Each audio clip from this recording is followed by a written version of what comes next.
Ok, me parece bien. Esto es Leyendas o Realidad, top 6 críptidos más plausibles, de David Senko. A dar. ¿Qué es un críptido? Esta palabra hace referencia a criaturas extrañas e inexplicables que viven entre nosotros, pero no se trata de simples historias del folclore popular. Como una chica a la que le gustes, eso es un críptido. Suardosen no pudo resistirse. 7 meses con mi peruano favorito. Oh yeah, baby. Sino que estos seres deben haber sido avistados en diferentes ocasiones por diferentes personas. Aún así, las pruebas que demostrarían al 100% la existencia de estos seres todavía serían insuficientes. Entre los ejemplos más populares podemos encontrar el monstruo lagonés, en Escocia, o el yeti, en las montañas del Himalaya. La disciplina que estudia este campo es la criptozoología. Odio al yeti, ha arruinado básicamente gran parte de la criptozoología. Cada país tiene su propia versión del mismo, es como lo más flojo posible. Y a la hora de explorar los críptidos, las leyendas urbanas y el boca a boca han sido esenciales. Hoy en día, gracias a internet y que todos llevamos una cámara en el bolsillo, en todo momento el fenómeno de los críptidos se ha expandido, gracias a imágenes, Sí, pero en el momento en el que te pones a grabar, de repente se convierte en un jodido Nokia. testimonios e incluso grabaciones de estos seres. Si te adentras en diferentes foros que tratan sobre este tema, Tenemos 14.000 millones de megapíxeles en la palma de nuestra mano y de repente, ¡pruf! Es como si alguien le hubiera embarrado de mierda a la cámara. te Cuando tienen que encontrarás desde enfocar en auténticas estas cosas. chorradas hasta testimonios o imágenes que te harán levantar una ceja y pondrán en duda tu escepticismo, aparte de provocarte un sudor frío que recorre tu espalda. De todos modos, dentro de la casi interminable lista ¿Cuál es el yeti peruano? Pregunta por los ayacuchanos. de críptidos que se reparten por todo el globo, hay algunos especialmente terroríficos, aquellos que hasta cierto punto son factibles, aquellos que no van contra las leyes de la biología, seres que hacen incluso que los más escépticos se planteen la existencia de algunos de estos seres. Del mismo modo, las pruebas de la existencia de algunos de estos seres son tan elaboradas y tan convincentes que te harán replantearte todo lo que crees, y harán que no quieras ni imaginar lo que sintieron aquellos que presenciaron estas criaturas. Así que acompañadme en este viaje, en el que de la mano de la especulación y testimonios de terceros, os presentaré a los críptidos más escalofriantes y a la vez plausibles de los que tenemos constancia. Ok, cool.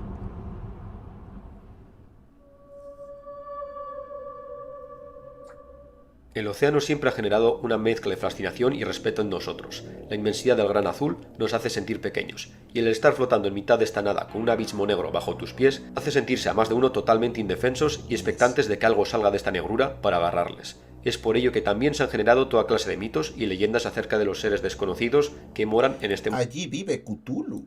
mundo casi alienígena del océano. No es para menos, conocemos mejor la superficie de la De Luna hecho- o Marte que los abismos oceánicos. De hecho, sí, hasta cierto punto lo que va siendo los mitos de Cthulhu se basaron en lo que habían llegado a descubrir de las profundidades marítimas de aquel entonces.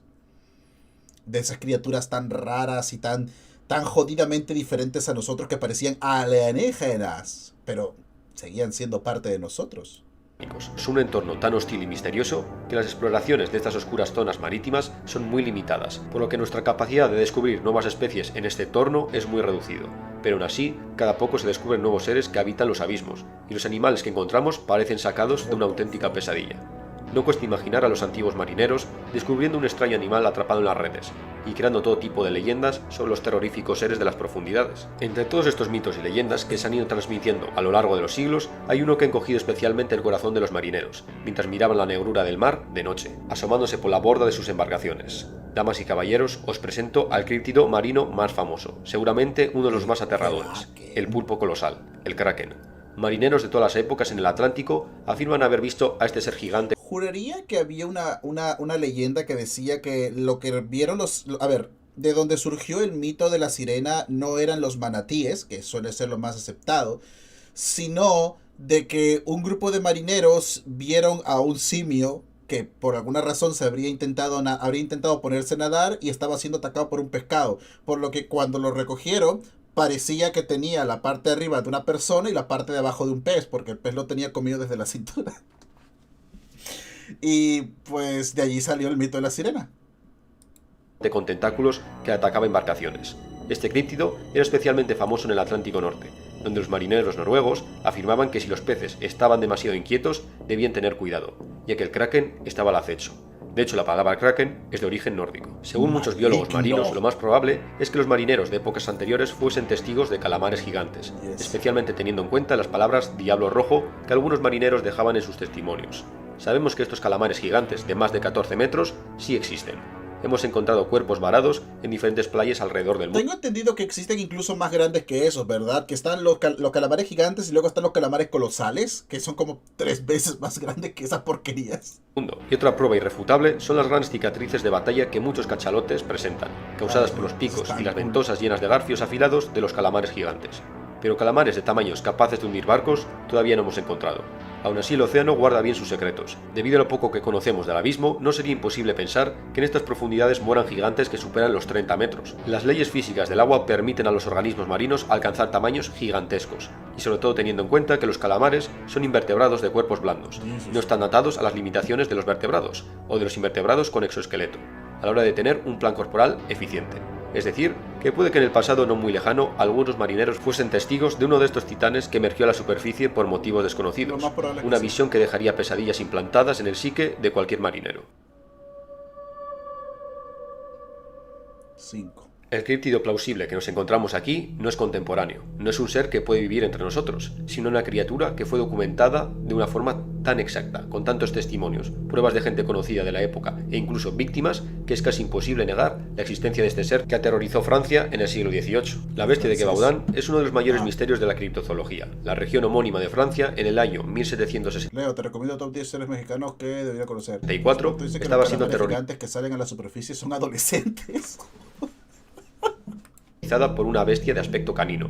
Las investigaciones modernas, que toman como referencia los reportes de la prensa de la época, así como informes oficiales de la región, calculan que la bestia causó 113 muertos y 49 heridos.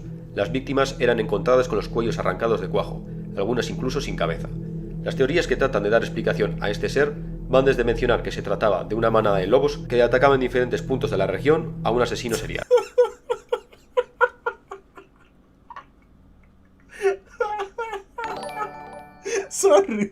Sorry, es una imagen Leo, te horrible. recomiendo top 10 héroes mexicanos que deberías conocer de J.A. Vázquez. Pero es mejor de lo que suena. La tipa está en plan de Fido, no, suelta, chico malo.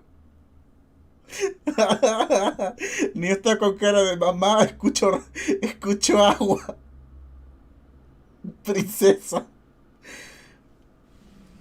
Princesos primordialis, sí. Pero eso no explicaría los testimonios de aquellas víctimas que consiguieron salir con vida de uno de estos encuentros. Estos vecinos de la Francia rural estaban acostumbrados a ver lobos, y afirmaban que este ser no se parecía en nada a un lobo. Todos utilizaban la palabra bête, es decir, bestia. Se llevaron a cabo varias cacerías con el objetivo de acabar con la supuesta criatura. Tras muchos intentos fallidos y falsas bestias abatidas, finalmente, para el año 1767, lo que muchos clasifican como la verdadera bestia fue abatida. El ser fue disecado con el objetivo de presentarlo a la corte del rey de Versalles. El famoso naturalista francés Georges-Louis Leclerc, conde de Buffon, tuvo la oportunidad de examinar el animal, concluyendo que se trataba de un lobo anormalmente grande y con características físicas anómalas. Pero lamentablemente el taxidermista no hizo bien su trabajo, y la criatura comenzó a pudrirse. Es por ello que no se conserva nada de la bestia de Gévaudan. A pesar de lo dicho por Leclerc, hay muchas piezas que todavía no encajan en el rompecabezas. El principal problema es que lo descrito por Leclerc y lo descrito por los testigos de los ataques no encaja. Leclerc comentaba ¿un lobo que sufría de gigantismo? No sé, no tiene cara de lobo, hermano. Que se trataba de un lobo más grande de lo normal, mientras que los habitantes de Gévaudan comentaban que no se parecía en nada a un lobo, sino que era un animal de hocico corto, pelo rojizo y crin como la de un caballo. Existe una teoría muy loca que comenta que la bestia se trataba de una hiena maestrada por un marqués sádico de la región, Jean-François Charles. Este hombre enviaría a su mascota en busca de víctimas a la vez que la blindaba con una especie de armadura, recubierta de piel de jabalí. Esto explicaría lo mencionado por algunos testigos, que comentaban que la bestia era invulnerable a las balas. Conspiraciones aparte, otros indican que se podría tratar de una extraña mutación, un lobo que nació radicalmente diferente al resto de su especie. Esto tiene relación con la controvertida teoría del efecto Calisto. Según esta teoría, a pesar de que la evolución de las especies se da mediante pequeñas mutaciones genéticas aleatorias que se van transmitiendo de una generación a otra, en caso de ser beneficiosas para la especie, de vez en cuando se dan mutaciones desastrosas que modifican completamente el organismo recién nacido. En la mayoría de estos casos, esta mutación radical acaba con el individuo, ya que es perjudicial para su supervivencia. Pero otras veces ocurre la excepción a la regla, la aguja en el pajar. Esa mutación suena a algo que haría el Joker, honestamente. No acaba con la criatura, sino que le permite sobrevivir y hasta cierto punto triunfar. Una especie de evolución súper acelerada. Puede que la bestia de Gévaudan sea el ejemplo de este tipo de evolución desconcertante. Entonces es lo que podrían llegar a ser los lobos en un futuro. Los insectos son el grupo de animales más diverso del Carajo. planeta. Ocupan todo tipo de nichos ecológicos y su rápida reproducción les convierte en máquinas de diversidad genética. Pinches plagas. Es decir, que existe una enorme cantidad de especies y muchísimas de ellas Ah, todavía desconocidas para la shit. ciencia. De hecho, de cada 2 nuevas especies, Ay, Dios, estoy a punto de escuchar algo horrible que me va a dar pesadillas, ¿verdad? Ah, está a punto de pasar algo que no quería escuchar. Ah. y ese animal o vegetal que catalogamos hoy en día, una es un insecto. Es decir, que si quieres encontrar una nueva especie, lo más factible es que te pongas a hurgar en el diminuto mundo de los insectos. Es por ello que cuando se nos presenta alguna evidencia, por mínima que sea, de la existencia de un críptido de aspecto de insecto, debemos de tenerla muy en cuenta. Curiosamente, no existen demasiados críptidos de aspecto de insecto, una notable Gracias, excepción Dios. que ha ido ganando fama en las últimas décadas. La Columbia Británica, en la costa de Canadá, es una de estas regiones salvajes que hacen las delicias de aquellos que estamos interesados en la naturaleza. Bosques lluviosos infinitos y una costa bruta llena de vida. Esta No, no se costa lo está proponía. salpicada por unas 6.000 islas, algunas de ellas de tamaños enormes, como la isla de Vancouver, mientras que otras son pequeños islotes. Leo, se corta el El audio, caso es ¿no? que muchos pescadores, cazadores o simples viajeros que transitan por esta región comentan que hay una isla a la que no debes acercarte, la isla Dundas. Esta pequeña isla, que forma parte de un archipiélago mayor, se ha hecho infame por la presencia de unas criaturas de mal agüero, las moscas negras de Dundas. Los testimonios afirman que estas grandes moscas superan los 10 centímetros, más que un ¡Ay, Dios! tábano, y que viajan en enjambres de cientos de individuos. Al igual que los tábanos, se trataría de insectos que se alimentan de sangre de mamíferos, solo que la voracidad y la agresividad de estos insectos negros es mucho mayor. Los locales comentan que no solo te pican para beber tu sangre, sino que en cada picadura las moscas extraen un pedazo de carne de su víctima. ¿Moscas? Debido a este comportamiento, los locales comentan que la isla de Dundas está completamente despoblada de grandes mamíferos. También queda claro que estas moscas utilizan los Moscas. Moscas gigante vampiros. Dios mío, mátanos ya, por favor. O mejor, mátanos a ellos. Mucho mejor. Bueno, señores, prender de fuego atómico la atmósfera de repente no será una idea tan mala, ¿sabes? De repente las armas biológicas pueden llegar a tener su utilidad. Jesús. cuerpos putrefactos de animales como criadero de sus larvas. Es por ello que si una carcasa llena Recuerdo que cuando era pequeño, mi tía me contaba una antigua leyenda que decía que si en algún momento ves a 3 moscas bien gordas, moscardones, moscas nivel Tami, rondándote, ten cuidado, porque significa que la muerte está cerca. Estos hijos de puta directamente es en plan de tranquilo, master, yo me encargo. O sea, ¡vamos! ¿Para qué dejarlo a la suerte? Ven aquí y te arranco un pedazo del cuello. de gusanos es encontrada en la costa de otra isla cerca de Dundas, se ha de destruir rápidamente, para evitar que esta subespecie de mosca se expanda por el resto de islas. Por favor. Los testimonios comentan que incluso parar con un barco a decenas de metros de la orilla de la isla es peligroso. Existen historias de pescadores de salmón que tuvieron que salir pitando de allí, porque sus barcos estaban siendo prácticamente asaltados por estos insectos. Todos los locales coinciden. Esta zona es el hogar de unas moscas chupasangre muy agresivas en los meses de verano. Curiosamente, este fenómeno no se da en otras islas de la costa de la Columbia Británica, y solo está limitado a la isla Dundas y alrededores. Hay quien atribuye esta anomalía a una mutación endémica de la región. El caso es que unas moscas chupasangre tremendamente agresivas en el extremo Si nosotros tenemos una extraña mutación, lo siento, tienes cáncer, Andy. Si los animales tienen una extraña mutación, bueno, supongo que Lovecraft tenía razón. Ahora eres un ser eldritch aberrante. Viejo, qué injusta es la maldita vida, te lo juro. Qué maldito desperdicio de espacio. extremo norte de Norteamérica no es algo tan descabellado como parece. En los meses de verano, las zonas pantanosas de Alaska y Canadá son un auténtico calvario para los grandes mamíferos. Los mosquitos árticos aprovechan el corto verano para emerger del agua y completar rápidamente su ciclo reproductor. Esto se resume en auténticas nubes vivientes de estos insectos atacando a todo ser que se encuentran a su paso y atiborrándose de su sangre. La agresividad de esta variedad de mosquito también es notable. Wow. Los locales comentan Monclover que no no paran de pudo perseguirte resistirse. incluso cuando estás sprintando para alejarte de ellos. Es decir, que las moscas negras de Dundas no es una especie de insecto que desentone del todo con otras especies de la región. Puede que el horror de los marineros de Canadá sea real. Mira, solo por si acaso creo que deberíamos prenderle fuego, ¿sabes? El Amazonas es la mayor extensión de Recuerdo que Neil deGrasse Tyson dijo que una de las ideas más estúpidas que podríamos llegar a tener es querer un arma orbital, porque no tendría mucho sentido. Ya tenemos misiles continentales y todo el resto. Otakufire 7 me quiere por X100. Te dije, Leo, mejor veamos lo de los Predators, pero no, quisiste ver insectos. Que saldría mucho más caro mover las cosas allá arriba que simplemente disparar lo que tenemos aquí. Pero luego miro esto y ese plan de por si acaso se enojen y salgan por allí, sería bueno tener un lugar allá arriba donde poder lanzarles lluvia ardiente. Hay que recrear los milagros de Dios. Vamos a bañarlos en fuego para que se purifiquen. Y si alguno sobrevive y quiere venganza, pues buena suerte alcanzándolos allí, idiota. No sé. selva tropical del planeta. Un mar verde en el que si por algún motivo acabas perdido, es muy probable que no vuelvas a emerger. Por comparar, esta selva ocupa una superficie similar a 13 veces la península ibérica. Debido a este extensísimo y abrupto terreno, la cuenca del Amazonas es uno de los principales lugares para aquellos que buscan nuevas especies animales y vegetales.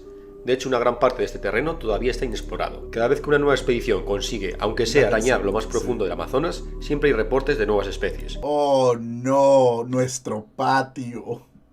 Desde pequeñas ranas y aves, pasando por primates, reptiles y hasta delfines de río. Se calcula que la biodiversidad del Amazonas es tal que alrededor del 80% ¡Qué bonita! de las especies de plantas y animales de esta región está todavía sin identificar. Es decir, que el Mar Verde todavía nos puede dar más de una sorpresa. Y como no, los testimonios de críptidos en el Amazonas son bastante comunes. Entre todos los críptidos de esta región, hay uno que es especialmente sospechoso, el Mapinguari, un ser que se ha transmitido de boca a boca entre las diferentes tribus de la región. Los Perro, eso es lo que mataría a Conan el Bárbaro, a mí no me jodas. testigos mencionaban que el ser tenía un aspecto similar a un gran oso, pelo rojizo, rastro de rasgos humanos y que el olor que esta bestia desprende es nauseabundo. De hecho, los indígenas comentan que ¿Quieres ser mi amigo? este mal olor proviene de una segunda boca que el ser tiene en el vientre y que utiliza para atraer moscas, pero leyendas nativas aparte, ha habido más testimonios por parte de aquellos que se adentraron a explorar el Amazonas. Entre los testimonios recogidos en la década de los 80 por David Oren, paleontólogo estadounidense, se reportaron 80 casos de avistamientos directos, entre otros casos en los que se encontraron extrañas huellas en la jungla y cito que se parecían a grandes pies humanos pero invertidos. La explicación de los indígenas a estas misteriosas pisadas es que el Mapinguari antaño se trataba de un chamán, que debido a sus pecados a la hora de desenredar el secreto de la inmortalidad, acabó convirtiéndose en un monstruo. David Oren deja de lado esta explicación más mística y teoriza que este ser no se trata de una criatura sobrenatural, sino de un ser que se creía extinto, o al menos un Eso es muy Dark Souls, por cierto. Eso es súper Dark Souls. animal que forma parte de un grupo que se creía extinto, los perezosos terrestres. Hoy en día, al pensar en los osos perezosos, lo primero que nos viene a la mente es un animal arborícola, pequeño, lento y torpe.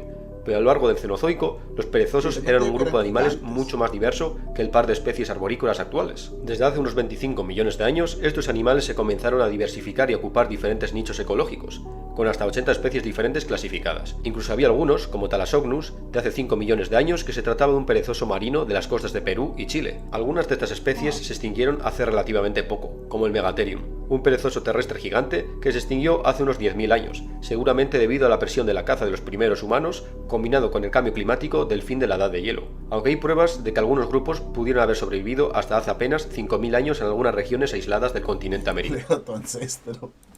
Es decir, que la extinción del último de estos animales está relativamente cerca a nosotros en el tiempo, y estamos hablando de Megatherium. Puede que otro pariente suyo de tamaño más reducido y ¿Cómo? ¿Cómo habrían sobrevivido tanto tiempo sin que nadie se dé cuenta? pelaje rojizo viva todavía en el interior de la selva amazónica. También se ha de mencionar las pisadas de estos perezosos, que eran similares a las humanas, algo que tiene relación con los testimonios mencionados.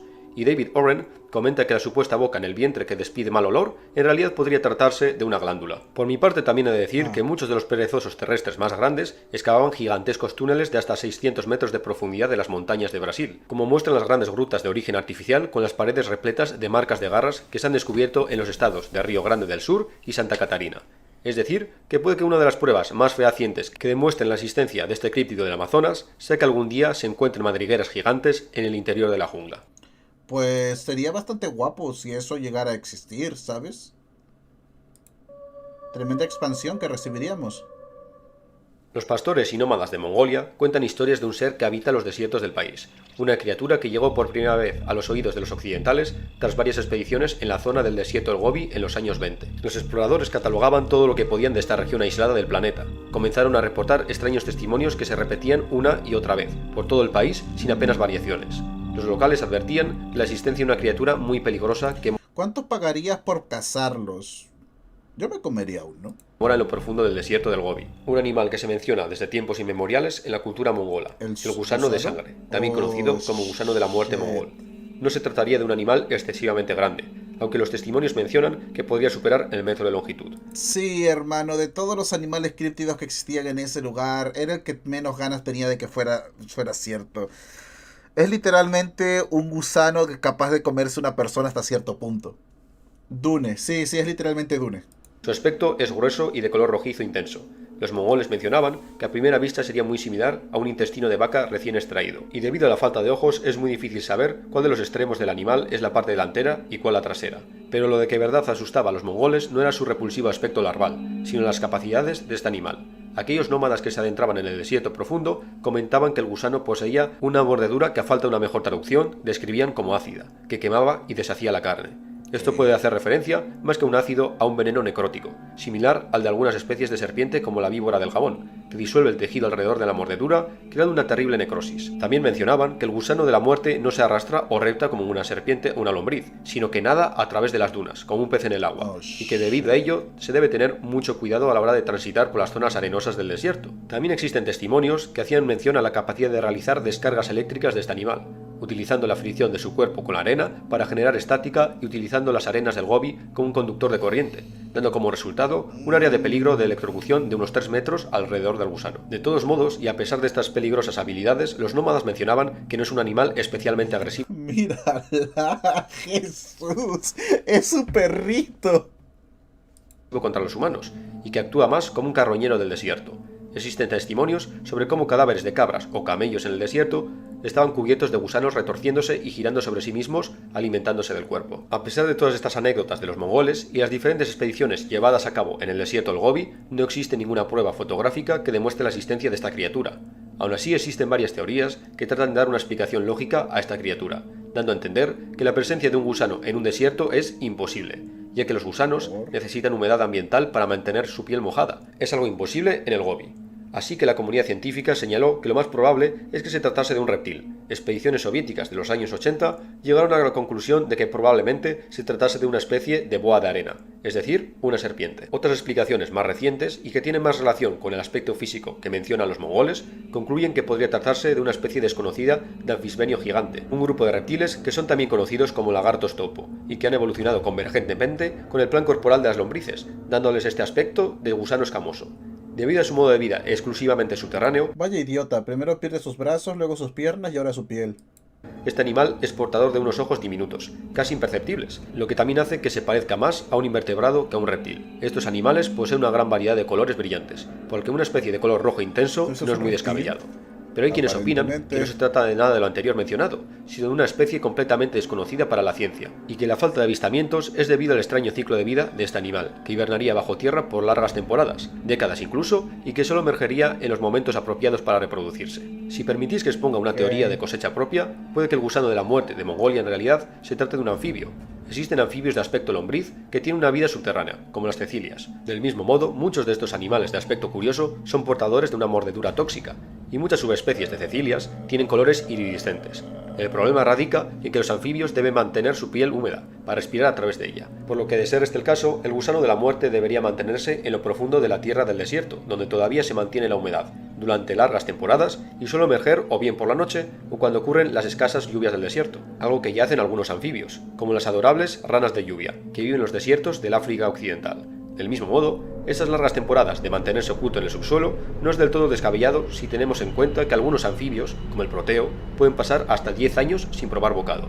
Del mismo modo, el proteo es un animal increíblemente longevo para su tamaño. Se ha registrado que puede llegar a vivir más de 70 años, y hay quienes creen que podría superar los 100 años de esperanza de vida. Así que puede que el famoso gusano de sangre en realidad se trate de un anfibio de cuerpo alargado que solo emerge de su hogar subterráneo en contadas ocasiones, dejando boquiabiertos a los nómadas de Mongolia e incrédulos a todos los científicos. 1. Honestamente aún no logro Para superar este a último la puesto mosca volvamos al vampiro. océano. Pero esta vez nos alejamos de las antiguas leyendas de marineros para adentrarnos en historias recientes, anécdotas de buceadores que se han ido pasando de boca a boca en los últimos años, testimonios de algo que mora en el Océano Pacífico, la mayor masa de agua que alberga los mayores abismos oceánicos. Tengo entendido que los japoneses tienen una criatura llamada Ningen, creo que se llama así, que es un gigantesco ser acuático, una especie de híbrido entre humano y ballena. Y hasta el día de hoy los marineros japoneses siguen jurando y rejurando que lo ven. O sea, no es algo de antaño. Incluso hoy, en la actualidad, varios de ellos siguen afirmando de que sí, nos hemos llegado a encontrar de vez en cuando con Ningens. Del planeta. En diferentes foros de buceadores que bucean en regiones de la costa de Chile hasta las orillas de Australia, pasando por las Filipinas y las pequeñas islas del Pacífico, hay un Pero escalofriante los japoneses son muy supersticiosos. nombre que se repite una y otra vez: The Black Carpet, la alfombra negra. La primera mención a esta criatura es de los años 60. Un buceador se encontraba realizando una inmersión nocturna frente a la costa de Nueva Zelanda. Gracias a unos grandes focos, el buceador era capaz de iluminar el fondo oceánico. Peces de brillos plateados atravesaban el haz de luz, como esquirlas de metal. Un tiburón de arrecife se acercó a curiosear el brillo de los focos. El hombre no se preocupó, ya que esta especie de tiburón en concreto no representa un peligro para los humanos. Súbitamente, un sonido deforme y chirriante comenzó a llegar a sus oídos, a través del casco. Los peces comenzaron a disiparse, y el curioso tiburón también realizó un giro brusco alejándose de la luz. Pero es cuando el animal está a punto de alejarse del campo de visión del buceador en la negrura del océano, cuando el escualo queda paralizado y comienza a convulsionar, como si hubiese recibido un shock eléctrico. Es entonces cuando nuestro protagonista, a duras penas debido a la oscuridad, presenció unos apéndices rodando el tiburón y atrayéndolo hacia una enorme masa negra. El tamaño del ser era tal que el foco no era capaz de delimitar la silueta de esa masa palpitante que comenzaba a absorber al tiburón en un mar de filamentos y apéndices. El buceador, que en todos sus años de experiencia jamás había visto nada que ni siquiera se le pareciese, tomó la sabia decisión de largarse de allí. A lo largo de los años se han dado más relatos y testimonios de marineros y buceadores que han presenciado algo similar. Muchos de estos encuentros se dieron cerca del fondo marino, y los buceadores indican que parecía que el suelo estaba vivo, como si una gran alfombra negra se arrastrase sobre el suelo oceánico, y ahí el nombre popular de este ser. Aunque también hay marineros que dicen haber presenciado cómo una gran masa flotante se aproximaba al putrefacto cadáver de un cachalote y comenzaba a absorberlo. Todos los testimonios también coinciden en su aspecto palpitante y gelatinoso, y que se trata de una criatura llena de tentáculos y apéndices. De hecho, en un foro de internet hay quien cuenta que un compañero suyo fue atacado por este ser, mejor dicho, sufrió un percance relacionado con lo que creemos que puede ser The Black Carpet. El buceador no nos brinda una localización exacta, pero comenta que mientras buceaban en el Pacífico Sur con su compañero, se encontraron una especie de largos hilos de aspecto gelatinoso que emergían del oscuro fondo oceánico. Primero pensó que tal vez se tratarían de algas como los larguísimos brotes de kelp. Ni qué decir que el aspecto de estas cosas no se parecía en nada a un alga. Tenía más similitudes con un pirosoma, una especie de animal colonial que puede superar los 20 metros. Pero a diferencia de los pirosomas, que se dejan arrastrar por las corrientes, eso estaba anclado a algo en el fondo oceánico. Su más osado compañero decidió acercarse. Es cuando se encontraba a apenas 1 metro de uno de estos apéndices cuando el submarinista quedó completamente paralizado, como si todos sus músculos se hubieran tensado al unísono. El narrador del relato comenta que tuvo que nadar con todas sus fuerzas hasta su compañero, que se hundía sin oponer resistencia alguna. También comenta que observó ese filamento plegarse despacio hacia ellos, y que por poco los atrapa, aunque también añade que esto pudo deberse a una corriente oceánica que movió el cuerpo gelatinoso. El caso es que todos los testimonios y descripciones... No pudo resistirse. Puedes reaccionar a la nueva canción de dominio metálico de los Necrones de Warhammer 40.000. Acaban en una conclusión muy similar. Por su aspecto y comportamiento, The Black Carpet es un organismo colonial. En resumidas cuentas, un nidario, una especie de medusa gigante desconocida. Las anécdotas contadas anteriormente también muestran similitudes con el modo de vida de las medusas cazadoras, como las carabelas portuguesas, que utilizan sus larguísimos tentáculos venenosos para paralizar y atraer pequeños peces para luego absorberlos. Una medusa carnívora de tamaño colosal no es imposible. Como mencioné antes, los organismos marinos, debido a su entorno, tienen la posibilidad de alcanzar tamaños monstruosos. Ya, pero ¿qué tan colosal estamos hablando ahora? Porque me está diciendo que básicamente se lo confundió con el lecho marino. Así que... ¿qué tan grande era? Teniendo en cuenta que las medusas son animales muy simples y que carecen de órganos complejos, y que el 95% de la masa de estos animales es agua, no es metabólicamente muy costoso mantener un cuerpo gigante. De hecho, la mayor especie de medusa registrada es la melena de león. Es una especie cuyo cuerpo, es decir, el gorro, puede superar los 3 metros, y sus tentáculos pueden alcanzar los 35 metros, más largo que una ballena azul. Así que una medusa gigantesca que puede superar los 100 metros no es algo completamente descabellado. ¡100 metros! ¡Dios mío! La Gran Sombra de la Muerte del Pacífico se queda con el primer puesto. ¡Qué jodido pánico!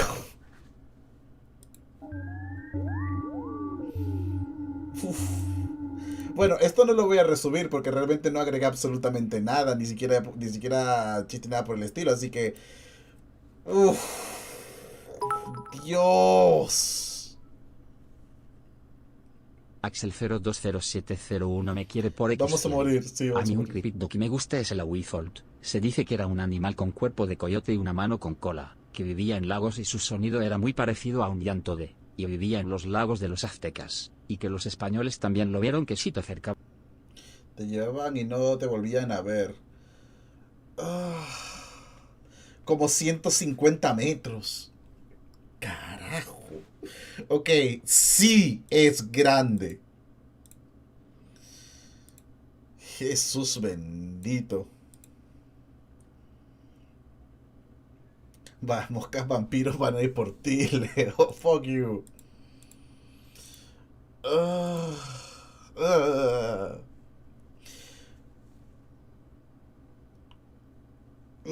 No, no necesitaba saber eso. Ok. Cars 2 representa el terrorismo y el racismo. Siento un escalofrío. Dime Godzilla.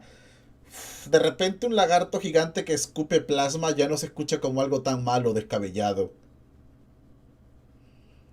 Las olas monstruos. Plantas versus de las historias completas de Bionicle. Uf. La saga Metro es perfecta. Agua. El espacio se ve muy bonito ahora. Amorfito Gary me quiere por